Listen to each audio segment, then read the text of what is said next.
This incisive article on the repeal of civil liberties and freedom of speech in America was first published by Global Research in August 2006.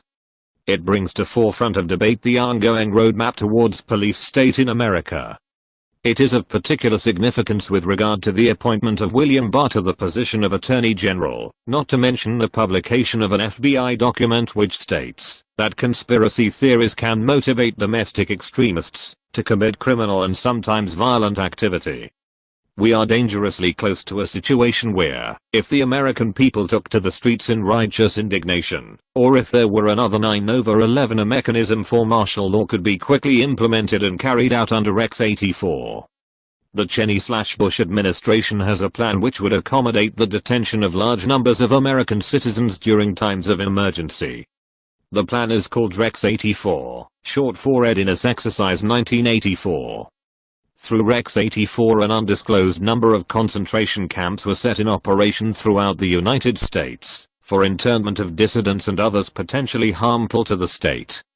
The Rex-84 program was originally established on the reasoning that if a mass exodus of illegal aliens crossed the Mexican/US border, they would be quickly rounded up and detained in detention centers by FEMA.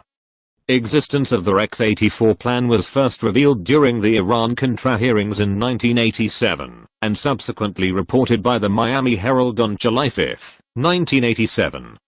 These camps are to be operated by FEMA should martial law need to be implemented in the United States, and all it would take is a presidential signature on a proclamation and the Attorney General's signature on a warrant to which a list of names is attached. And there you have it. The real purpose of FEMA is to not only protect the government, but to be its principal vehicle for martial law.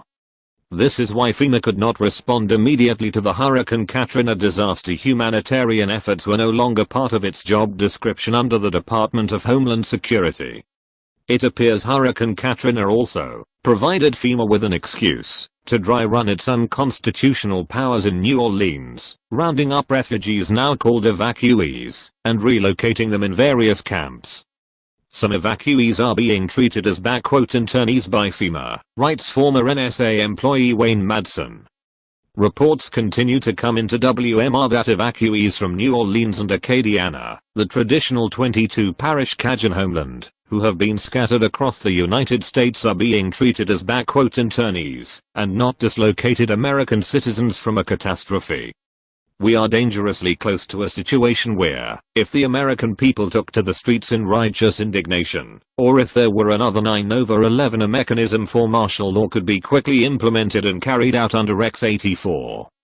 Be forewarned, the Cheney/Bush administration will stop at nothing to preserve their power and their ongoing neocon misadventure, and they have currently proposed having executive control over all the state's National Guard troops in a national emergency.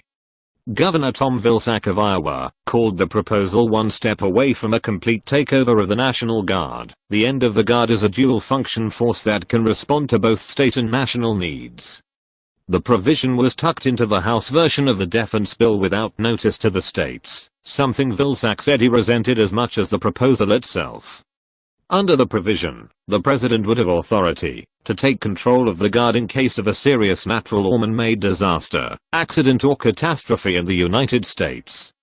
Do remember, to the Cheney/Bush administration, the mob at the gates, that they truly fear is not terrorists, but, instead, the people demanding the truth. Rex-84 and FEMA.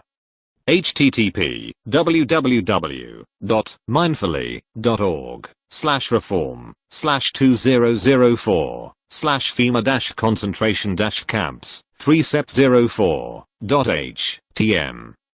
Mindfully, 2004, there are over 800 prison camps in the United States, all fully operational and ready to receive prisoners. They are all staffed, and even surrounded by full-time guards, but they are all empty. These camps are to be operated by FEMA should martial law need to be implemented in the United States, and all it would take is a presidential signature on a proclamation and the Attorney General's signature on a warrant to which a list of names is attached. The Rex-84 program was established on the reasoning that if a mass exodus of illegal aliens crossed the Mexican/US border, they would be quickly rounded up and detained in detention centers by FEMA. Rex 84 allowed many military bases to be closed down and to be turned into prisons. Operation Cable Splicer and Garden Plot are the two sub-programs which will be implemented once the Rex 84 program is initiated for its proper purpose. Garden Plot is the program to control the population. Cable Splicer is the program for an orderly takeover of the state and local governments by the federal government. FEMA is the executive arm of the coming police state, and thus will head up all operations. The presidential executive orders already listed on the Federal Register also are part of the legal framework for this operation. The camps will have railroad facilities as well as roads leading to and from the detention facilities. Many also have an airport nearby. The majority of the camps can house a population of 20,000 prisoners. Currently, the largest of these facilities is just outside of Fairbanks, Alaska. The Alaskan facility is a massive mental health facility and can hold thousands of people.